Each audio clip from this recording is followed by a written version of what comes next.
Lord be with you. And with your spirit. A reading from the Holy Gospel according to Mark. Glory to you, O Lord.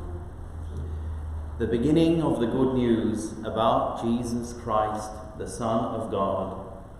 It is written in the book of the prophet Isaiah, "Look, I am going to send my messenger before you. He will prepare your way." A voice cries in the wilderness, "Prepare a way for the Lord. Make his paths straight."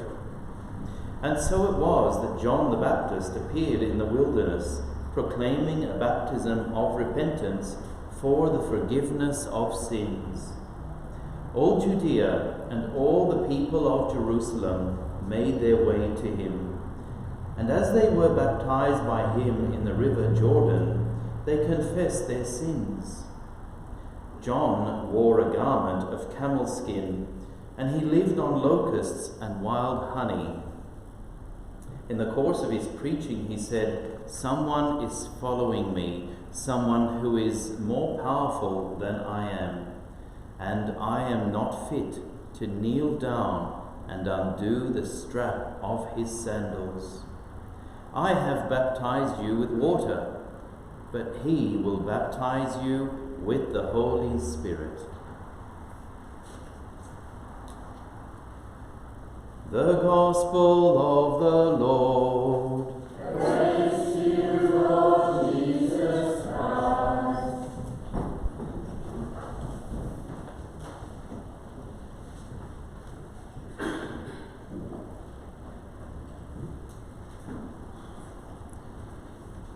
The Lord is not being slow to carry out his promises, as anybody else might be called slow, but he is being patient with you all, wanting nobody to be lost and everybody to be brought to change his ways.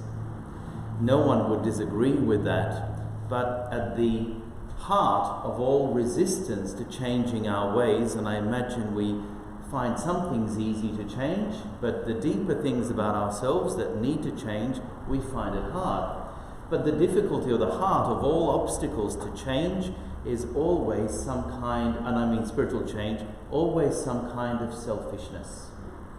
Just as St. Paul says that the root of all evil, he doesn't qualify it in any way, the love of money is the root of all evil. So there's something really mysterious there. But the root of all obstacle, internal obstacle to change, is selfishness. In fact, it's the root of all sin, because it is what a disordered self-love makes us do. And so we don't want to level the hills and fill in the valleys. And this is why these seasons in the church are so important for us. Advent and in Lent. Lent is a longer time. I wish Advent could be longer, but anyway, we're stuck with what the church gives us. But the reality is, if we want to change our ways so that we can in fact improve and make straight all the obstacles that are in our lives, we need to have a wholehearted struggle against our selfishness. Now, selfishness might seem easy to overcome at certain moments when we're full of energy, when it's not so hot, when we're comfortable, when what's being asked of us isn't so demanding. But when we're trying to be generous and grow and go outside of our comfort zones, then leveling the obstacles or removing the obstacles is in fact very hard. I remember when I was in the seminary, and I learnt many, many good lessons in the seminary, but I had a good friend of mine, and he was a priest, and a young priest, probably just a few years ordained, but he was older, and he was telling me that, Mark, when I was 30 and was really trying to live the Christian life, I thought, wow, this is more difficult than I thought. And then a few years passed, and I thought, this is even more difficult than I thought before. And it's just kept on getting that way. What he was saying to me wasn't that he wasn't happy being a priest. He was very, very happy being a priest, but he realized that he was constantly coming up against his own selfishness. He would tell me, there are days when I just don't want to do any parish work. Just want to take a book and go and spend all day reading. You know, that was a love of his. But he knew that that wasn't his responsibility. And we all know that we have responsibilities. And so in this time of Advent, and we don't always want to do our responsibilities. We don't always want to fulfill them with generosity. As I said, you know, whether it's the weather that's against us, or we haven't had a good night's rest, or we're whatever, something is on our mind, all those things hold us back and can make us lose focus. So, last week I gave a little formula for what we can do to help us focus, and simply to look at our prayer life, 2, to make a good confession, and 3, to look about exploring the idea of being part of a small community. I don't want to touch that just yet. I want to pick up a thread in the gospel. You see, the good news of Jesus is something that most people, when they hear about it, love. They think it's great. But the good news of Jesus, while it starts off telling us, come as you are, like the famous hymn, actually also tells us, don't go as you are. Come as you are, but don't go as you are. And St. Mark, today we hear from the first 8 verses of St. Mark's Gospel. It's only a short Gospel, 16 chapters altogether. And so here is the beginning. It says the beginning of the good news about Jesus Christ, the Son of God. How does it end? Go out into the world, the whole world, and tell all creation about the good news. In other words, this good news that's just started to be proclaimed now to us through the mission of John the Baptist. You see, John the Baptist speaks of his own unworthiness, and we don't know how long John the Baptist's mission was. Was it a few years? Was it 20 years? We don't know how long he was. But he was certainly a firebrand in his preaching, like so many of the saints were. And some theorize that, John the Baptist was part of the community known as the Essenes. They lived celibately, which was a very rare thing to do in those times in ancient Israel, because there wasn't such a charism in the church as celibacy for the sake of the kingdom. That's been very much a thing introduced by Jesus Christ. But St. John kept up his energy. And I don't know about you, but if I were God, and obviously I'm not, I wouldn't have sent John as the guy, as my publicity officer. The guy dresses in camel skin, he doesn't dress like normal people, and he eats locusts and wild honey. So he is very different. But he's the one who is challenging us to be different. Normally, we find different suspicious, whereas we find similarity attractive because we can identify. But it's very telling the kind of figure that God presents for the preparation of the way for his Son. So I want to put it to you that if this Advent we really want to make a difference in our lives and use the few brief weeks that we have really deeply, then we must challenge ourselves very much to not see things as business as usual. And I mean that don't see it as just a standard Advent. Ask the Lord, really beg him. So Lord, what are the obstacles in my life? What are the obstacles in my heart? What do I find hard in your message to listen to? What are those messages you're giving to me on a daily basis?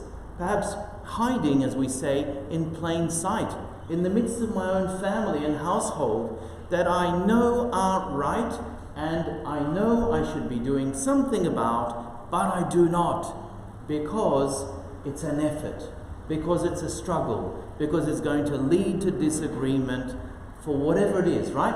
Remember all the justifications for why we don't live the gospel as fully as we can. That list is much, much longer than the real reason of why we should do it. And the simple reason is because it is the right thing to do. The right thing to do. Just to give you an example how selfishness can strike us all. Anyway, I had an example, so I'm going to tell you a little story recently, and it just happened to me. I had confessions this morning, and I was hoping for a light morning, and then I had to go and say the prayers for the dead, for Vincenzo's. That was a lovely thing. But then I was looking forward to a nice lunch with the Catholic Women's League. They always put on a good spread for Christmas. But what happened? Their battery decides to go flat, and I didn't feel like changing the battery, but I knew if it didn't happen, then it's not gonna. I'm gonna keep getting stuck, and I'll have a longer delay or whatever I have to call the NRMA. And so, okay, Mark, you've got to start looking around for a battery. Now, as you know, it's been a warm day, and I didn't actually feel like changing the battery. So I'm thinking, who on earth am I going to take the battery to on Saturday? So go on from there. Eventually I found the best price, but they did not install the battery. But we will give you tools to do it yourself if you like. So here am I in the car park, the hood up, and I'm sitting on and I'm thinking, and I'm cursing, and I'm thinking, I was complaining to myself, I shouldn't be the one having to do this, why is it the blah, blah, blah, blah, blah, blah. And what I was really facing is, I just wanted a cushy afternoon, having a nice lunch. And I realized as I reflected on this and preparing my thoughts for this evening, Mark, this is the kind of selfishness that isn't from God. It is selfishness. It is something that will hold you back. If you want to keep growing in the spiritual life, these simple, silly little things that are pinpricks of the day are the very things that you need to overcome on a regular basis. Not that I'm going to be changing batteries every day, at least I hope not, but I need to overcome on a daily basis in order to grow in love. Because tomorrow or today it's a battery, tomorrow it'll be something, tiredness, or another really hot day, or whatever it is, some inconvenience, something that I don't feel like doing. These are the hills that need to be leveled. These are the things that God permits us to undergo in order to open our hearts to always stretch us to go beyond. Now, I want to come to the reflection or the continuation on the reflection about a community. Being part of a small community, I've always been part of large communities, but in large communities, we know some people, and some perhaps very, very well, but most people we do not know. So it's easy to know a lot of people at a distance. Hi there, good to see you, have a good week, blah, blah, blah. But I don't have to enter into their lives. But the advantage of knowing their lives better and having a small Christian community in my life and being part of that means that I am encouraged in my faith, I'm encouraged in my prayer, but it also means that I will see the faults and the defects of other members in the community. And are faults and defects going to be attractive to us? No. Nobody likes to be confronted. Of course, I have no faults and defects, so everybody's going to like me, But the reality is, we don't mind our own faults and defects because, well, that's my selfishness, it's just who I am. But we see them about others, and we want to, pull the splinter out of our brother's eyes, but sometimes we've got a log or a plank in our own. So being part of a small community is in fact an invaluable asset and vehicle to help us in our Christian lives. Because, let's face it, family members, some of us live on our own, so there's no one going to be complaining about the way you do things and so forth. But family members will often put up with things about us that others won't put up with. And maybe it's because family members love us more or whatever, but they're just willing to put up with more. But in a small community, there'll be members who will not want to put up with those things. And they will challenge us, hopefully with kindness. But as we get to know one another more deeply, we start to realize, you know what? I do have some annoying habits. I do have some things about myself that are not yet conformed to Christ. And I need to start looking at them, or else my Christian life will not advance. Remember, as we talk in Divine Renovation, principle number 6 about clear expectations is that one of the expectations is that we are growing, that we're committed to grow. We're not committed to staying the same year in, year out. We need to commit to growth. And being part of a small Christian community means that we will have ample opportunity for growing. You might ask, well, what does it look like? What could it look like? Well, to be honest, I don't know. But together we can begin to work something out. Father James gives a great explanation in his book in chapter 6 or chapter 5, point number 6 on clear expectations, what this could mean. Forming small communities is actually principle number 8. But he gives quite a detailed explanation. And he says that in the parish of St. Benedict's in Halifax, they first experimented with numbers of 12. Where do you think they got that from? I don't know, but I think the 12 apostles, right? So they figured with number of 12.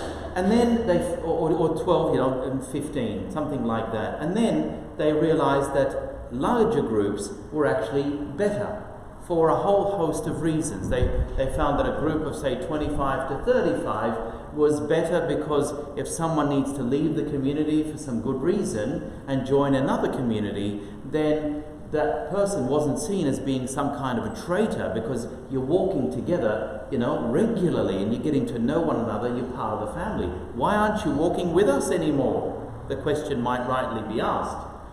But however whatever form it takes shape in our parish, we will work that out together.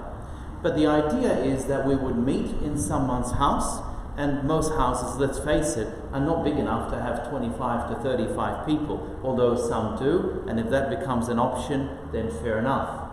We will need someone who is generous enough to actually open their home to a number of people.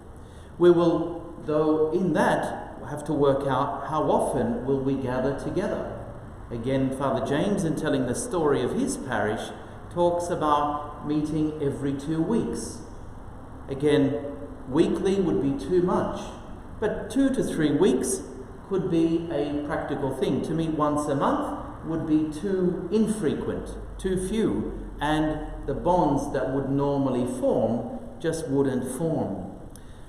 What would happen, though, in a Christian community gathering?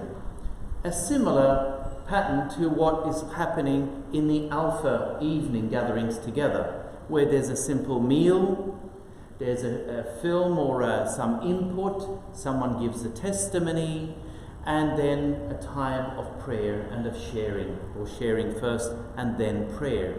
So it's a very simple thing, but it will also allow that each community will take on its own flavour.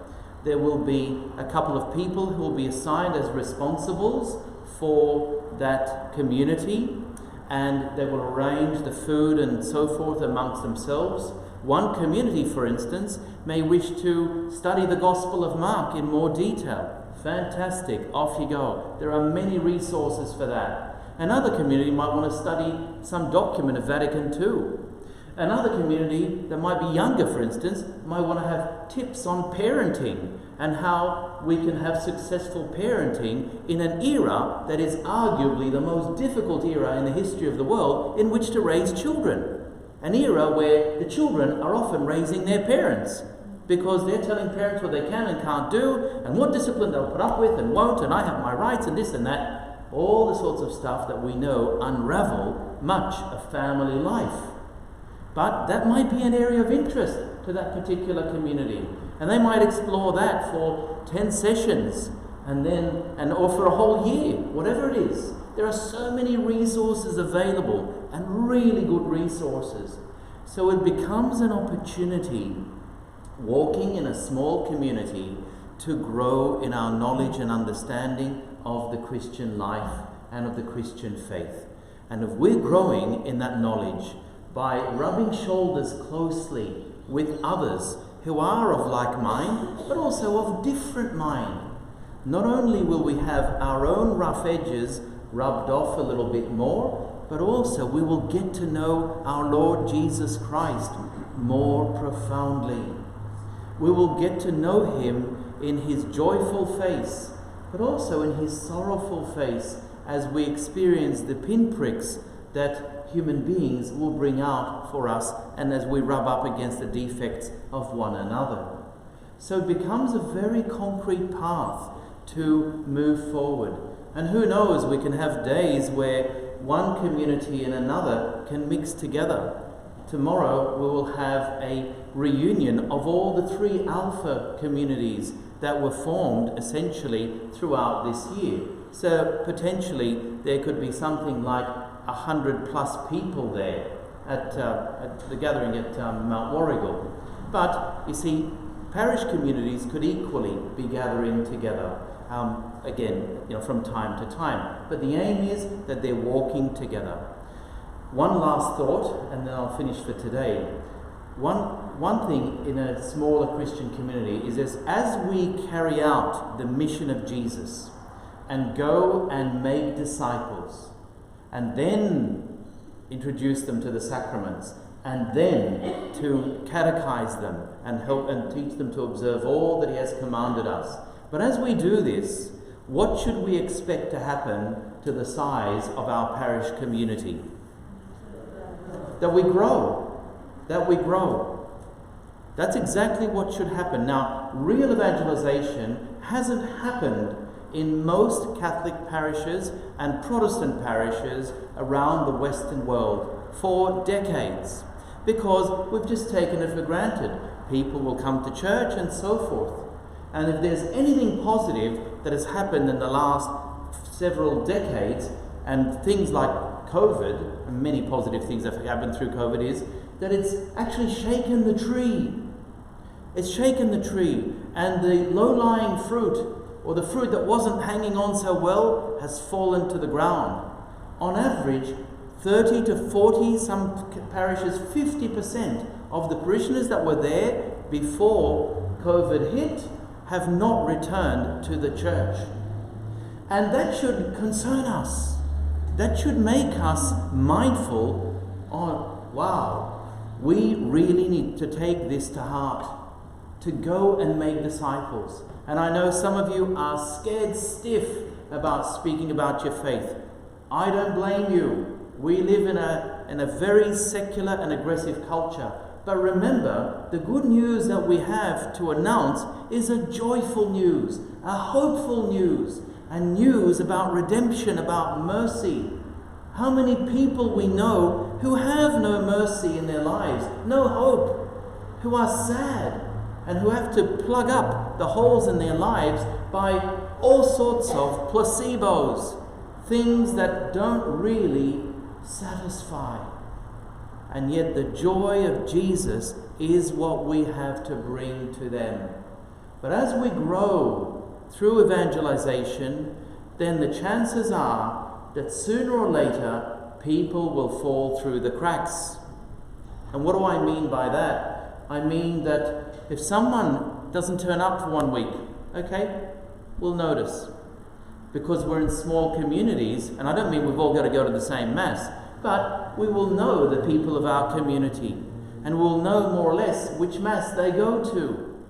And then we start to, okay, they're not there for a second week. Oh, they've missed the community gathering. What is a community that cares going to do? Ring them up. Reach out. How are you going? What's happening? We missed you. We care about you. And sometimes, oh, nothing's happening. But as a community, you start to get to know each other's lives, right? And you start to know, yes, something is happening. Listen, what's wrong? Let's get together. Let's have a coffee. Let's catch up. Let's have a glass of wine. Whatever. Let's talk. Let's face our issues. And this is what forms deeper bonds. And in this way, we show that we really love one another. The early Christians were known because of their love for one another, their great welcome of one another. And in forming small Christian communities in our parish, different sizes, different makeup of people, what we in fact do is we end up forming a community of communities. And in this way, it allows us to look after one another in a more coherent and reliable way, and so that people do not fall through the cracks. One of the sad things that I hear from time to time is that someone might come to one of our masses and nobody speaks to them, and they feel sad, and they might confide this in somebody or maybe not. Or someone has been missing because they've been sick for 3 weeks, quite possible, and nobody gives them a call, sometimes because they don't know their names. But it might be just simply they're overlooked. And why? Because we don't have the mechanisms in place to actually do that. Is it possible for me to call all the people who don't come to Mass for one Sunday or another? Absolutely impossible. I do nothing else. I love chatting with people, I love making phone calls, but it's just not practical. And that's why I have a leadership team around me with whom I meet every week. And they help me to implement the vision for the parish, which is essentially the vision the Bishop has just given to us. By the way, how many have started reading the Bishop's vision for our parishes? Okay, great. If you haven't yet picked up your bundles, there's 3 little documents. Please pick them up before you leave Mass today. I've obviously read through quite a section of it, but I'm working through it myself. And do yourself a favour this Advent as we reflect on being part of smaller communities. Let's also read the vision of the Bishop. It's a challenging vision. It's a hopeful vision. It's actually a beautiful vision. I've told him several times, he's done a great job. And so anyway, he's really worked very hard on it, and I laud him for it. But a vision can be as brilliant as it is, but if we don't run with it, it's not going to go anywhere. So let's pray that not only we'll be familiar with the Bishop's vision for our parish, but also that we look at how we can fulfill that vision through being part of a small community in the coming year. And I'll talk to you more about how that can be, the practicalities, next week.